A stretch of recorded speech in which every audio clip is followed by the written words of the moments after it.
Hello, my dear students, my dear friends, my dear YouTube followers and visitors of my channel. Dear visitors of my channel, if you don't follow my page, please follow it. It's very easy to do. You just need to press follow and then press the bell next to it. And this bell will inform you that I recorded a new video for you. If you want to improve your English, grammar and reading skills and some other skills, it will be very useful videos for you. Today I would like to record some audiobook for you. Reading in English is very useful, but sometimes it's very hard to do because in written English and listening English is two different languages sometimes. And if you will read and listen the book at the same time, it will be very, very useful for you.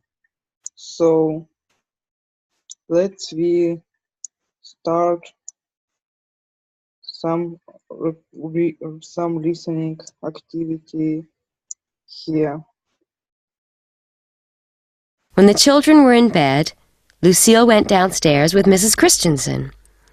"Is everything all right, Lucille?" "Yes, madam, except, can I come up once in the night to see that the children are all right?" "That's a very kind thought, Lucille, but it really isn't necessary." Lucille was silent. "I'm afraid the evenings are going to seem long to you. If you ever want to go to the cinema in town, Alfred, that's the chauffeur, will be glad to take you in the car." "Thank you, madam." "Then good night, Lucille." Lucille went out the back way and across the garden. When she opened her door, she wished it was the nursery door, that it was morning and time to begin another day. How good, she thought as she turned out the light, to feel pleasantly tired, although it was only 9 o'clock, instead of being unable to sleep because of thinking about her mother or worrying about herself. She remembered one day not so long ago when for 15 minutes she had been unable to think of her name. She had run in fear to the doctor. That was past. She might even ask Alfred to buy her some cigarettes, a luxury she had denied herself for months.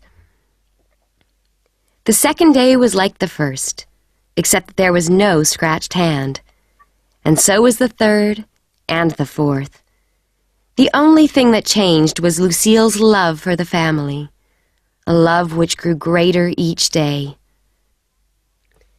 Saturday evening, she found an envelope addressed to herself at the servant's house. Inside was $20. It meant nothing to her. To use it, she would have to go to the shops where other people were. What use had she for money if she were never to leave the Christensen home? In a year's time, she would have $1,040, and in 2 years, $2,080. Eventually, she would have as much as the Christensens, and that would not be right. Would they think it was very strange if she asked to work for nothing, or for $10 perhaps? She went to see Mrs. Christensen the next morning. "It's about my pay, madam," she said. "It's too much for me." Mrs. Christensen looked surprised. "You are a funny girl, Lucille. You want to be with the children day and night. You're always talking about doing something important for us. And now your pay is too much." She laughed. "You're certainly different, Lucille." Lucille was listening closely. "How do you mean different, madam?" "I've just told you, my dear, and I refuse to pay you less, because that would be treating you badly. In fact, if you ever want more—" "Oh, no, madam. But I wish there was something more I could do for you and the children. Something bigger." "Nonsense, Lucille," Mrs. Christensen interrupted. "Mr. Christensen and I are both very pleased with you." "Thank you, madam." Lucille went back to the nursery where the children were playing. Mrs. Christensen did not understand. If she could just explain about her mother and her fear of herself for so many months, how she had never dared take even a cigarette, and how just being with the family in this beautiful house had made her well again. That night, she sat in her room with the light on until after 12 o'clock.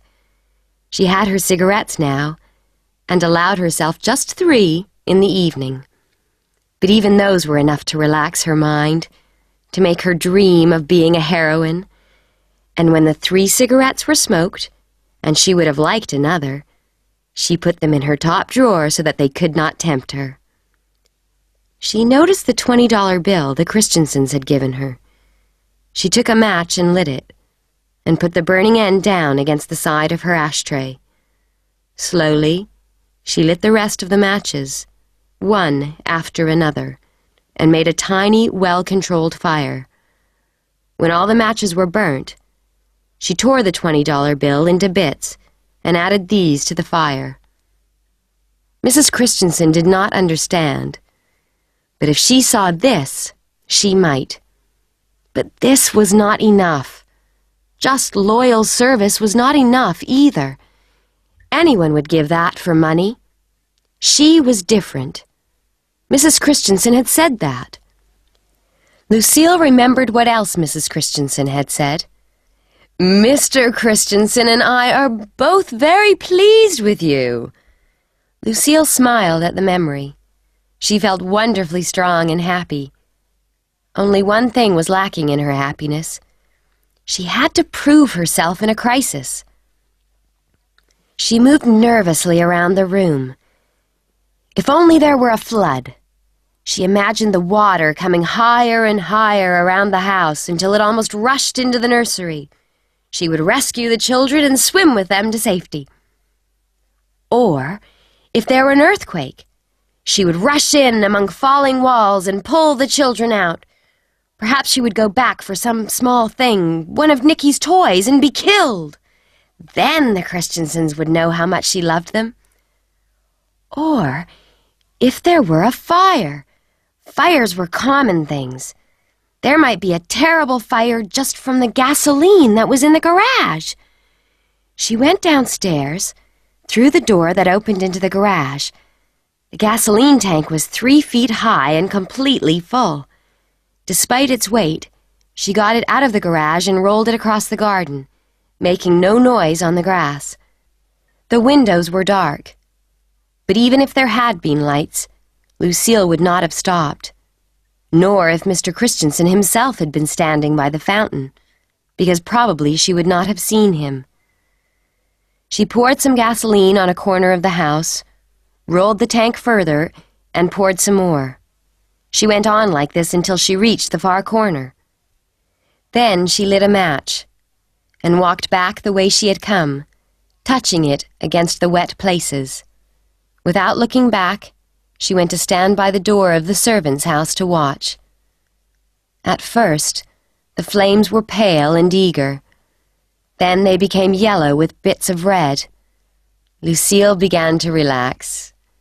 She would let the flames grow tall, even to the nursery window, before she rushed in so that the danger would be at its highest. A smile came to her mouth, and her face was bright in the light of the fire. Anyone seeing her there would certainly have thought her a beautiful young woman. She had lit the fire at 5 places, and now it was creeping up the house like the fingers of a hand, warm and gentle. Lucille smiled, but made herself wait. Suddenly, the gasoline tank, having grown too warm, exploded with a sound like a huge gun and lit up the whole garden for an instant. As though this was the sign for which she had been waiting, Lucille went confidently forward. Here is the story. I wanted to record you. Tomorrow or after tomorrow, it depends when I have free time. I will record you the other. I will start recording for you the other story, which will called Ride the Lightning. It's the other detective story about one detective Niger. And if you are interested, please watch the channel. If you and share my videos with the other followers by WhatsApp, by Viber, by Facebook, as you want to. And I'll be happy to record more videos for you. I really like help people to learn some English, and if you don't follow my channel, just follow it and you will never miss my new video. See you in the next video. Bye.